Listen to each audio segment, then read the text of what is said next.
যে বিদ্রোহী দুটো লাইন যাকে ওসমান হাদি তার আদর্শ মনে করত, আমি চির বিদ্রোহী বীর, বিশ্ব ছড়ায় উঠে আছি একা, চিরশীল।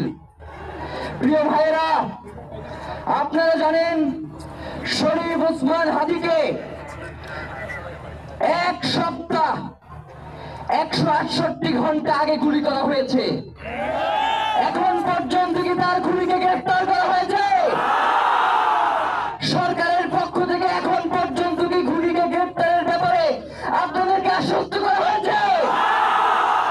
তারা কি এখন পর্যন্ত আমাদেরকে জানিয়েছে যে খুনি কোন জায়গায় রয়েছে?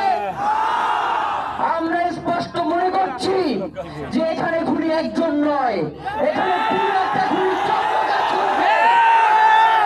আমরা ইনকিলাব মঞ্চ এবং তার পরিবারের পক্ষ থেকে আপনাদেরকে জানিয়ে দিতে চাই,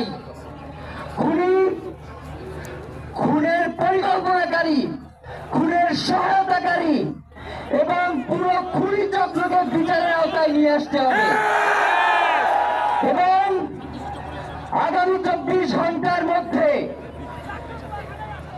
স্বরাষ্ট্র উপদেষ্টা এবং সহকারী উপদেষ্টা খোদাবক্স তাদেরকে জনতার সম্মুখে এসে তারা এই খুনের ব্যাপারে আগামী গত এক সপ্তাহ ধরে কি পদক্ষেপ নিয়েছে তা জনসম্মুখে জানাতে হবে।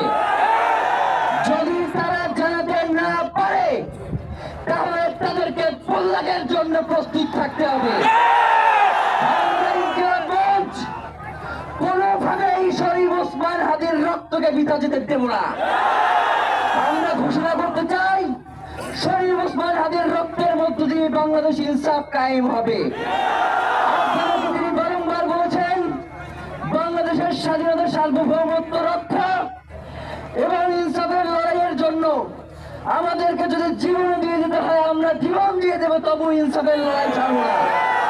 সুতরাং প্রিয় বন্ধুগণ, আমাদেরকে ইনসাফের লড়াই লড়তেই হবে। আপনারা রাজি আছেন কিনা? এবং সেই সাথে আমরা আরো বলতে চাই, সিভিল মিলিটারি ইন্টেলিজেন্সের মধ্যে ঘাপটি মেরে বসে থাকা আওয়ামী দোসরদেরকে চিহ্নিত করে গ্রেফতার করতে হবে। প্রিয় সংগ্রামী বন্ধুগণ, শরীফ ওসমান হাদির পরিবারকে জানানো হয় রাষ্ট্রের পক্ষ থেকে আপনাদেরকে যদি কোনো সুবিধা দরকার হয় আপনারা আমাদেরকে বলবেন।